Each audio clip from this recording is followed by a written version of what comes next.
स्वागत है आपका हमारे YouTube चैनल मॉक जंक्शन पे। आज हम एसएसटी एमटीएस के लिए जीके का प्रैक्टिस सेट 14 करेंगे। इसके सारे क्वेश्चन प्रीवियस ईयर क्वेश्चन पे बेस्ड है और बहुत बार एग्जाम में देखे जा चुके हैं। तो वीडियो में बने रहें और कमेंट में ज़रूर बताएं कि आपके इस मॉक टेस्ट के दौरान कितने मार्क्स आ रहे हैं।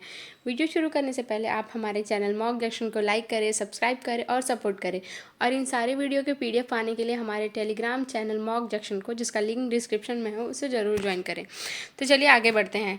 आगे बढ़ने से पहले हमारा मॉक जंक्शन का ऐप जो है वो प्ले स्टोर पे अवेलेबल हो चुका है। तो आप प्ले स्टोर पे जाके मॉक जंक्शन ऐप को ज़रूर डाउनलोड करें। और वहाँ पे एक ऑफ़र चल रहा है कि आपको सिर्फ 49 रुपये में 1 साल की वैलिडिटी के साथ बहुत सारे एग्ज़ाम्स के टेस्ट पास मिल रहे हैं। इसमें 100 से प्लस एग्ज़ाम्स आपको मिल जाएंगे सिर्फ 49 रुपये में 1 साल की वैलिडिटी के साथ, जिसमें SSC, railway, FCAT, CDS, ICG, police exam और भी बहुत सारे एग्ज़ाम के जो है मॉक आपको इस टेस्ट पास के दौरान मिल जाएंगे। तो जल्दी जाइए मॉक जंक्शन ऐप को डाउनलोड कीजिए और हमारे टेस्ट पास को परचेज़ कीजिए, या फिर स्क्रीन पर दिए गए या फिर डिस्क्रिप्शन में दिए गए व्हाट्सएप नंबर पर व्हाट्सएप करके हमारी टीम से बात करके आप इस टेस्ट पास को परचेज़ कर सकते हैं। तो चलिए वीडियो को शुरू करते हैं। हमारा पहला सवाल है, तीन काठी आंदोलन का संबंध किस राज्य से है? तीन काठी आंदोलन का संबंध किस राज्य से है? ऑप्शंस है महाराष्ट्र, पश्चिम बंगाल, बिहार और उड़ीसा। तो बताइए इसका राइट आंसर क्या होगा? इसका राइट आंसर होगा बिहार। इसका राइट आंसर होगा ऑप्शन सी, बिहार। तीन काठी यानी तीन कठिया भी बोलते थे इसको। तीन काठी या तीन कठिया आंदोलन बिहार के चंपारण जिले में किसानों द्वारा जबरन नील की खेती के विरोध में किया गया था। यह आंदोलन महात्मा गांधी ने शुरू किया था। चंपारण आंदोलन जो है महात्मा गांधी ने 1917 में सत्याग्रह के रूप में शुरू किया गया था, जिसमें किसानों को नील की खेती के लिए मजबूर करने वाली तीन कठिया प्रणाली के खिलाफ आवाज़ उठाई गई थी। तीन कठिया प्रणाली क्या थी? तीन कठिया प्रणाली क्या थी? एक ऐसी व्यवस्था जिसके तहत चंपारण के किसानों को अपनी भूमि 3/20 हिस्से में नील की खेती करने के लिए मजबूर किया जाता था। और यह किसानों के लिए क्या एक दमनकारी प्रणाली थी, क्योंकि इससे उनकी ज़मीन की उर्वरता कम होती थी, उन्हें अपनी मर्जी से फसलें उगाने से रोका जाता था। इसमें क्या था ना कि नील की खेती करने के लिए उनको मजबूर किया जाता था और नील की खेती से जो है भूमि की जो उपजाऊ क्षमता है वो कम हो जाती थी। तो इसी के विद्रोह में चंपारण सत्याग्रह हुआ था और इस आंदोलन का नाम तीन कठिया आंदोलन पड़ा था। चलिए आगे बढ़ते हैं, नेक्स्ट क्वेश्चन को देखते हैं। हमारा नेक्स्ट क्वेश्चन है, भारतीय संविधान का संरचना मॉडल किस देश से संविधान से लिया गया है? ऑप्शंस है USA, ब्रिटेन, ऑस्ट्रेलिया और कनाडा। तो बताइए इसका राइट आंसर क्या होगा? इसका राइट आंसर होगा ब्रिटेन। इसका राइट आंसर होगा ऑप्शन बी, ब्रिटेन। भारतीय संविधान की संसदीय प्रणाली, विधि का शासन और मंत्री प्रतिशत की सामूहिक जिम्मेदारी जैसे सिद्धांत ब्रिटिश संविधान से लिए गए हैं। जब हमारा संविधान का निर्माण हुआ था तो अलग अलग देशों से मॉडल उसका तैयार करके लिया गया था। भारतीय संविधान का संरचनात्मक मॉडल रूप में से भारत सरकार अधिनियम 1935 से लिया गया। इसके अतिरिक्त अन्य कई देशों संवैधानिक से भी प्रेरणा ली गई, जैसे कि ब्रिटेन से लिया गया था, अमेरिका से लिया गया था, कनाडा से लिया गया था, ये सब लिया गया था। कनाडा से जो है भारतीय संविधान की संघीय प्रकृति को कनाडा के संविधान से अपनाया गया था। फिर देखिए, स्वतंत्रता, समानता, बंधुत्व के सिद्धांतों को कहाँ से लिया गया था? फ्रांस से। और ब्रिटिश से जो है संवैधानिक व्यवस्था का प्रावधान जो है भारतीय संविधान के राजनीतिक भाग पर है, जो न्याय, आदर्श जैसे सामाजिक, आर्थिक और राजनीतिक न्याय सोवियत संघ के संविधान से प्रेरित है। चलिए आगे बढ़ते हैं, नेक्स्ट क्वेश्चन को देखते हैं। हमारा नेक्स्ट क्वेश्चन है, भारतीय संविधान की प्रस्तावना में कौन से शब्द 42वें संशोधन द्वारा जोड़े गए थे? ऑप्शंस है धर्मनिरपेक्ष और समाजवादी, लोकतंत्र और संप्रभुता, न्याय और समानता, स्वतंत्रता और बंधुत्व। तो बताइए इसका राइट आंसर क्या होगा?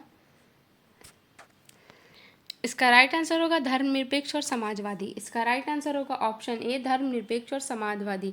1976 में 42वें संशोधन द्वारा धर्मनिरपेक्ष और समाजवादी शब्द प्रस्तावना में जोड़े गए थे। कब जोड़े गए थे? 1976 में। कब में? 42वें संशोधन में। इसके अलावा 42वें संशोधन में राष्ट्र की एकता शब्दों का और राष्ट्र की एकता और अखंडता को बदल दिया गया था।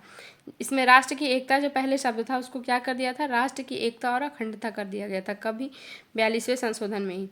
चलिए आगे बढ़ते हैं और नेक्स्ट क्वेश्चन को देखते हैं। हमारा नेक्स्ट क्वेश्चन है, किसान क्रेडिट कार्ड योजना किस वर्ष शुरू की गई थी? ऑप्शंस हैं 1995, 1996, 1998 और 2000। तो बताइए इसका राइट आंसर क्या होगा। इसका राइट आंसर होगा 1998। इसका राइट आंसर होगा 1998। किसान क्रेडिट योजना जो है वो कब शुरू हुई थी? 1998 में नाबार्ड द्वारा शुरू की गई थी, ताकि किसानों को सस्ती दरों पर ऋण उपलब्ध कराया जा सके। क्या कराया जा सके? किसानों को जो है सस्ती दरों पर ऋण जो है, लोन क्या किया जा सके, उपलब्ध कराया जा सके। चलिए आगे बढ़ते हैं और नेक्स्ट क्वेश्चन को देखते हैं। हमारा नेक्स्ट क्वेश्चन है, मेहरगढ़ किस सभ्यता से संबंधित है? मेहरगढ़ किस सभ्यता से संबंधित है? हमारे ऑप्शंस है वैदिक सभ्यता, सिंधु घाटी सभ्यता, मौर्य काल और गुप्त काल। तो बताइए इसका राइट आंसर क्या होगा। इसका राइट आंसर होगा सिंधु घाटी सभ्यता। इसका राइट आंसर होगा ऑप्शन बी, सिंधु घाटी सभ्यता। मेहरगढ़ सिंधु घाटी सभ्यता से पहले की एक प्राचीन स्थल है जो कृषि की शुरुआत को दर्शाता है। मेहरगढ़ क्या है? ये नवपाषाणकालीन सभ्य से संबंधित है, यानी सिंधु घाटी सभ्यता से। यह पाकिस्तान के बलूचिस्तान से प्रारंभ स्थित में एक पुरातात्विक स्थल है, एक पुराना स्थल है जो सिंधु घाटी सभ्यता के विकास में क्या है, एक महत्वपूर्ण भूमिका निभाता है। कौन? मेहरगढ़। चलिए आगे बढ़ते हैं, नेक्स्ट क्वेश्चन को देखते हैं। हमारा नेक्स्ट क्वेश्चन है, विश्व का सबसे ऊंचा ज्वालामुखी पर्वत कौन सा है? ऑप्शंस है Mauna Loa, Cotopaxi, mount Etna, Ojos del Salado. तो बताइए इसका राइट आंसर क्या होगा।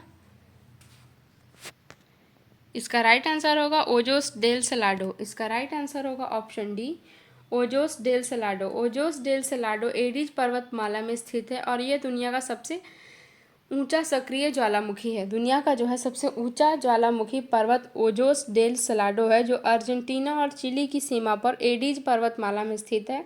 और यह एक सक्रिय ज्वालामुखी है जिसकी चोटी समुद्र तल से लगभग 6,893 मीटर यानी कि कितना, 22,615 फीट की ऊंचाई पर स्थित है। चलिए आगे बढ़ते हैं और नेक्स्ट क्वेश्चन को देखते हैं। हमारा नेक्स्ट क्वेश्चन है, भारतीय संसद के दोनों सदनों की संयुक्त बैठक की अध्यक्षता कौन करता है? ऑप्शंस है राष्ट्रपति, उपराष्ट्रपति, लोकसभा अध्यक्ष और प्रधानमंत्री। तो बताइए इसका राइट आंसर क्या होगा। इसका राइट आंसर होगा लोकसभा अध्यक्ष। इसका राइट आंसर होगा ऑप्शन सी, लोकसभा अध्यक्ष। भारतीय संसद के दोनों सदनों की संयुक्त बैठक जो है वो लोकसभा अध्यक्ष करते हैं। यदि लोकसभा अध्यक्ष अनुपस्थित हो तो लोकसभा उपाध्यक्ष या अध्यक्ष, जो उपाध्यक्ष अध्यक्षता करते हैं। और यदि लोकसभा उपाध्यक्ष भी अनुपस्थित हो तो राज्यसभा के उपसभापति जो है इसकी अध्यक्षता करते हैं।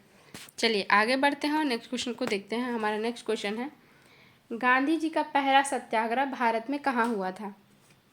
हमारे ऑप्शंस हैं अहमदाबाद, चंपारण, खेड़ा और बम्बई। तो बताइए इसका राइट आंसर क्या होगा।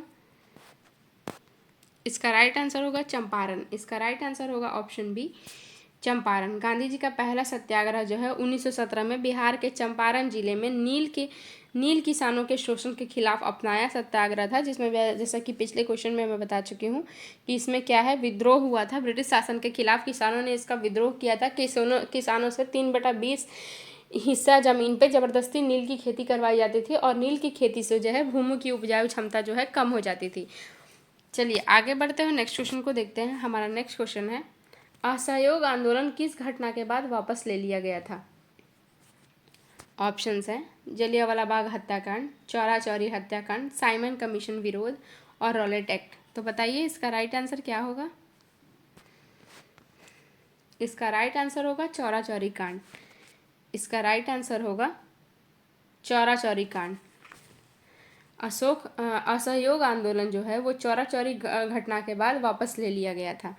1922 में चौरी चौरा में हिंसा के बाद गांधी जी ने आंदोलन को क्या किया था, वापस ले लिया था। 1922 में चौरी चौरा में हिंसा के बाद गांधी जी ने आंदोलन को वापस ले लिया था। इसमें क्या था कि 4 फरवरी 1922 को उत्तर प्रदेश के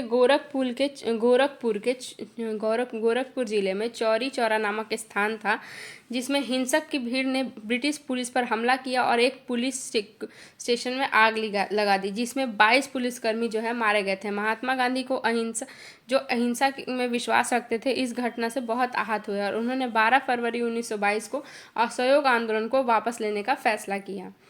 चलिए आगे बढ़ते हैं, नेक्स्ट क्वेश्चन को देखते हैं। हमारा नेक्स्ट क्वेश्चन है, भारत का राष्ट्रपति शपथ किस अनुच्छेद के अंतर्गत लेता है? ऑप्शंस है अनुच्छेद 52, अनुच्छेद 60, अनुच्छेद 74 और अनुच्छेद 80। तो बताइए इसका राइट आंसर क्या होगा? इसका राइट आंसर होगा अनुच्छेद 60। इसका राइट आंसर होगा ऑप्शन बी, अनुच्छेद 60। अनुच्छेद 60 में राष्ट्रपति द्वारा की जाने वाली शपथ और पद की गोपनीयता का वर्णन है। भारत का राष्ट्रपति जो है अनुच्छेद 60 यानी आर्टिकल 60 के तहत राष्ट्रपति शपथ लेता है। चलिए आगे बढ़ते हैं और नेक्स्ट क्वेश्चन को देखते हैं। हमारा नेक्स्ट क्वेश्चन है, शिक्षा का अधिकार किस अनुच्छेद के अंतर्गत है? शिक्षा का अधिकार किस अनुच्छेद के अंतर्गत है? हमारे ऑप्शंस हैं अनुच्छेद 19, अनुच्छेद 21, अनुच्छेद 21A और अनुच्छेद 45। तो बताइए इसका राइट आंसर क्या होगा?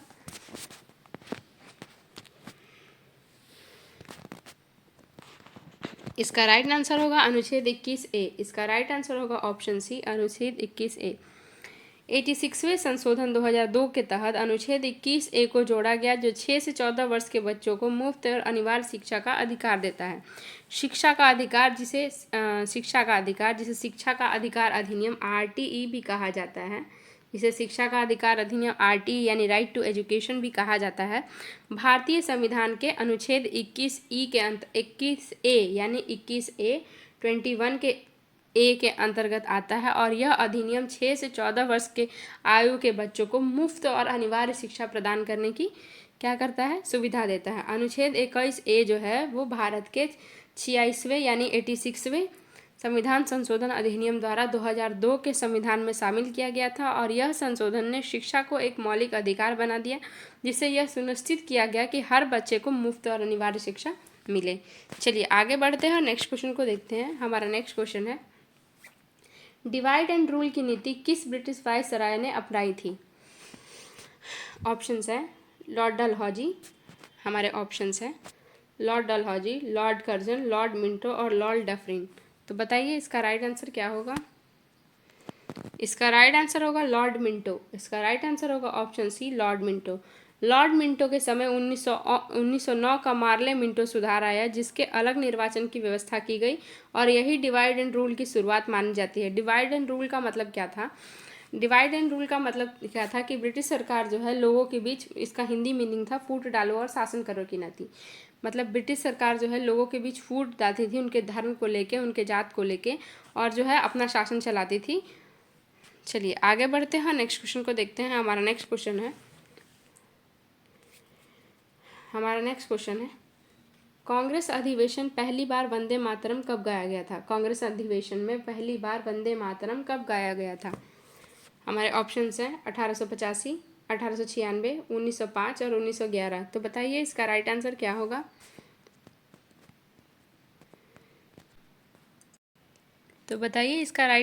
होगा? इसका राइट आंसर होगा 1896। इसका राइट आंसर होगा 1896। वंदे मातरम पहली बार 1896 में कांग्रेस अधिवेशन में रविंद्रनाथ टैगोर द्वारा गाया गया था। कब गाया गया था? 1896 में कांग्रेस अधिवेशन में रविंद्रनाथ टैगोर द्वारा वंदे मातरम जो है वो गाया गया था। चलिए आगे बढ़ते हैं। और ये अधिवेशन कहाँ हुआ था? कलकत्ता में। ये अधिवेशन कहाँ हुआ था? कलकत्ता में। चलिए आगे बढ़ते हैं, नेक्स्ट क्वेश्चन को देखते हैं। हमारा नेक्स्ट क्वेश्चन है, सिंधु घाटी सभ्यता में ग्रेट बाथ कहाँ पाया गया था? ऑप्शंस है कालीबंगा, हड़प्पा, मोहनजोदड़ो और लोथल। तो बताइए इसका राइट आंसर क्या होगा?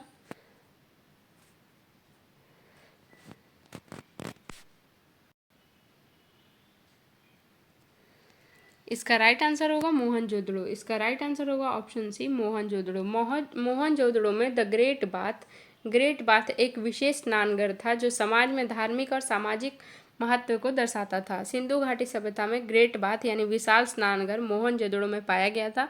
मोहनजोदड़ो तो वर्तमान में पाकिस्तान के सिंध प्रांत में है और सिंधु घाटी सभ्यता का क्या है, प्रमुख स्थल है। चलिए आगे बढ़ते हैं और नेक्स्ट क्वेश्चन को देखते हैं। हमारा नेक्स्ट क्वेश्चन है डीएनए की द्वितीय कुंडली संरचना की खोज किसने की थी? ऑप्शंस है चार्ल्स डार्विन, फ्रांसीसी क्रिक और जेम्स वाटसन, गेगर मेंडल और अलेक्जेंडर फ्लेमिंग। तो बताइए इसका राइट आंसर क्या होगा? इसका राइट आंसर होगा फ्रांसीसी क्रिक और जेम्स वाटसन। इसका राइट आंसर होगा फ्रांसीसी क्रिक और जेम्स वाटसन। 1953 में फ्रांसीसी क्रिक और जेम्स वाटसन ने डीएनए की द्वितीय कुंडली संरचना की खोज की, जिसे आनुवांशिक जेनेटिक को समझने में क्रांति ला दी। क्या ला दी? इसमें क्या था कि इसमें दोनों वैज्ञानिकों ने 1953 में डीएनए की द्विकुंडली संरचना का प्रस्ताव दिया, जो आधुनिक जीव विज्ञान की नींव बनी। चलिए आगे बढ़ते हैं और नेक्स्ट क्वेश्चन को देखते हैं। हमारा नेक्स्ट क्वेश्चन है राष्ट्रीय विज्ञान दिवस भारत में कब मनाया जाता है? ऑप्शंस है 28 फरवरी, 15 मार्च, 11 मई और 5 सितंबर। तो बताइए इसका राइट आंसर क्या होगा? इसका राइट आंसर होगा 28 फरवरी। इसका राइट आंसर होगा ऑप्शन बी इसका राइट आंसर होगा ऑप्शन ए 28 फरवरी। 28 फरवरी 1928 को सीवी रमन के रमन प्रभाव की खोज की थी। इस उपलक्ष्य में जो है ये भारतीय राष्ट्रीय विज्ञान दिवस भारत में मनाया जाता है। सीवी रमन ने रमन प्रभाव की खोज की थी और रमन प्रभाव क्या था, जब लाइट जलाते हैं और कोई चीज़ पार्टिकल से टकराता है तो वो उसका लाइट जो है वो पूरे में छिटा जाता है, छिटपुट हो जाता है। इसी को जो है रमन प्रभाव कहते हैं और इसी उपलक्ष्य में जो है राष्ट्रीय विज्ञान दिवस मनाया जाता है। चलिए आगे बढ़ते हैं और नेक्स्ट क्वेश्चन को देखते हैं। हमारा नेक्स्ट क्वेश्चन है मानव के शरीर का शक्ति घर किसे कहा जाता है? ऑप्शंस है नाभिक, माइटोकॉन्ड्रिया, राइबोसोम और एंडोप्लाज्मिक रेटिकुलम। तो बताइए इसका राइट आंसर क्या होगा? इसका राइट आंसर होगा माइटोकॉन्ड्रिया। इसका राइट आंसर होगा ऑप्शन बी माइटोकॉन्ड्रिया। माइटोकॉन्ड्रिया कोशिका में ऊर्जा उत्पादन करता है, इसलिए इसे power house of the cell कहा जाता है। क्या कहा जाता है? शक्ति घर यानी power house of the cell. कोशिका के अंदर जो माइटोकॉन्ड्रिया एक विशेष अंगक है जो ऊर्जा उत्पादन का काम करता है और इसीलिए इसे कोशिका का पावर हाउस या ऊर्जा घर भी कहा जाता है। माइटोकॉन्ड्रिया कोशिका जो है श्रवण की प्रक्रिया में यानी सांस लेने की प्रक्रिया में भोजन से ऊर्जा निकालते हैं और इसे एटीपी नामक ऊर्जा अणु के रूप में संग्रहित करते हैं, जो कोशिकाओं के लिए ऊर्जा का मुख्य स्रोत है। इसलिए माइटोकॉन्ड्रिया क्या है? मनुष्य के शरीर का शक्ति घर यानी power house of the cell है। चलिए आगे बढ़ते हैं और नेक्स्ट क्वेश्चन को देखते हैं। हमारा नेक्स्ट क्वेश्चन है भारत की पहली बार आम चुनाव किस वर्ष हुई थी? ऑप्शंस है 1947 से 48, 1950 से 51, 1951 से 52, 1952 से 53। तो बताइए इसका राइट आंसर क्या होगा?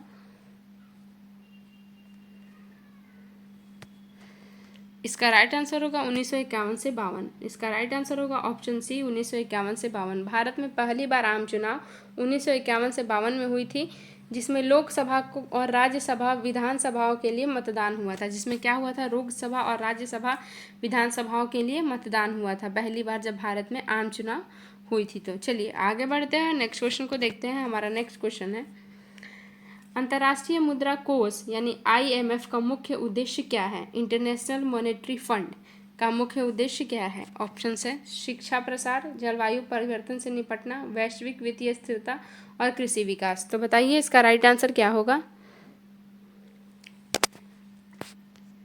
इसका राइट आंसर होगा वैश्विक वित्तीय स्थिरता। इसका राइट आंसर होगा ऑप्शन सी वैश्विक वित्तीय स्थिरता। IMF देशों का वित्तीय सहायता और नीतिगत मार्गदर्शन प्रदान करता है ताकि वैश्विक अर्थव्यवस्था में क्या है? स्थिरता बनी रहे। IMF जो है एक का मुख्य लक्ष्य है दुनिया भर में आर्थिक सहयोग को बढ़ावा देना, वित्तीय स्थिरता सुनिश्चित करना और अंतर्राष्ट्रीय व्यापार को क्या है? सुगम यानी आसान बनाना, उच्च रोजगार और सतत आर्थिक विकास को बढ़ावा देना और गरीबी को कम करना। चलिए आगे बढ़ते हैं और नेक्स्ट क्वेश्चन को देखते हैं। हमारा नेक्स्ट क्वेश्चन है यूनेस्को का पूर्ण रूप क्या है? यूनेस्को का यानी फुल फॉर्म, यूनेस्को का फुल फॉर्म क्या है?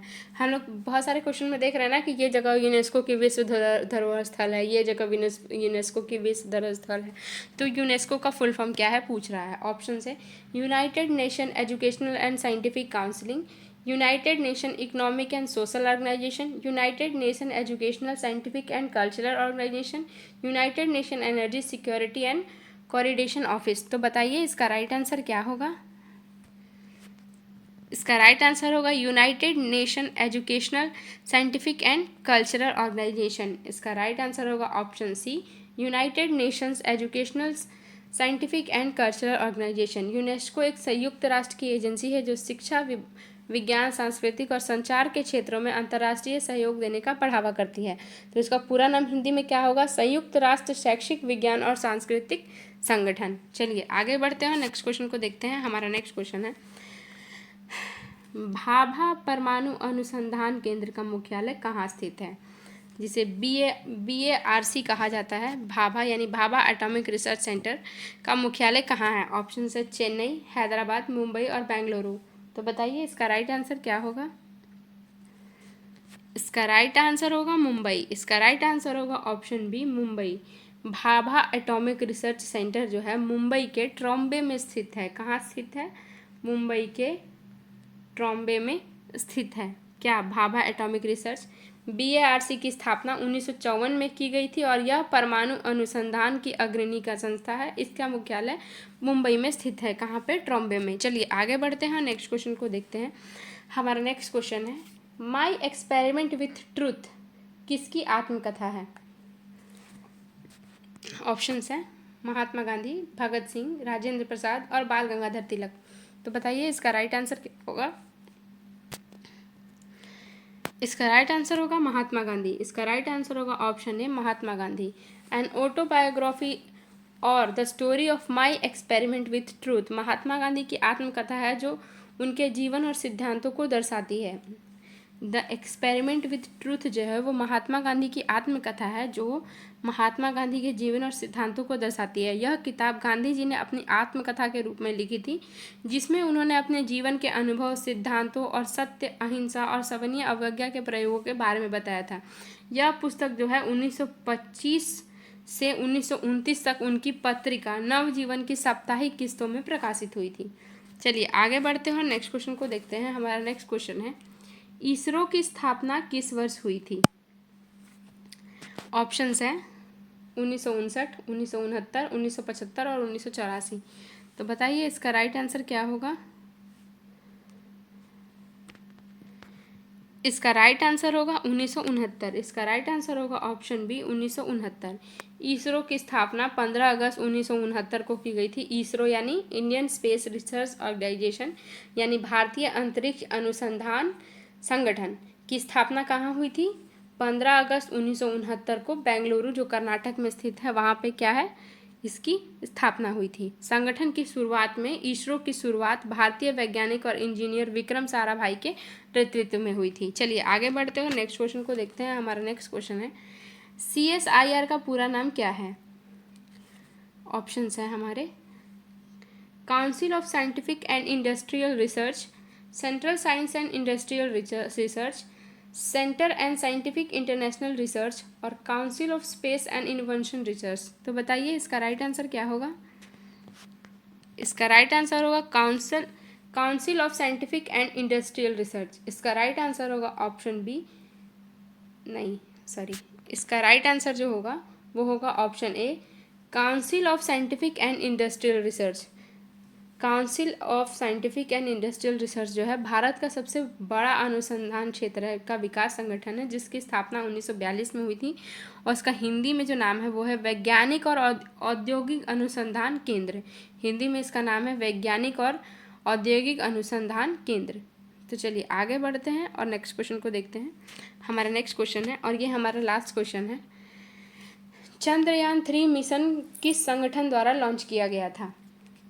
ऑप्शंस है नासा, इसरो, DRDO और जाक्सा। तो बताइए इसका राइट आंसर क्या होगा।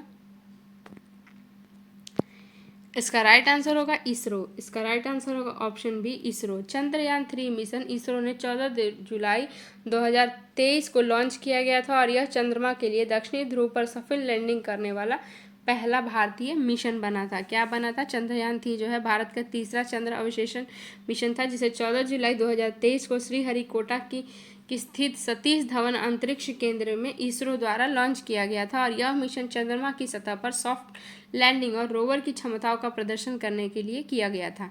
चंद्रयान 3 के लैंडर जो है वो विक्रम और एक रोवर प्रज्ञान शामिल थे, जो चंद्रयान 2 में खोए हुए लैंडर के रोवर का प्रतिस्थापन थे। तो ये रहे हमारे जीके के इंपॉर्टेंट क्वेश्चन। आप कमेंट में बताएं कि आपके इस मॉक प्रैक्टिस के दौरान कितने मार्क्स आ रहे हैं। वीडियो अच्छा लगे तो हमारे चैनल को लाइक करें, सब्सक्राइब करें, शेयर करें और सपोर्ट करें। मिलते हैं नेक्स्ट वीडियो में, तब तक के लिए थैंक यू सो मच।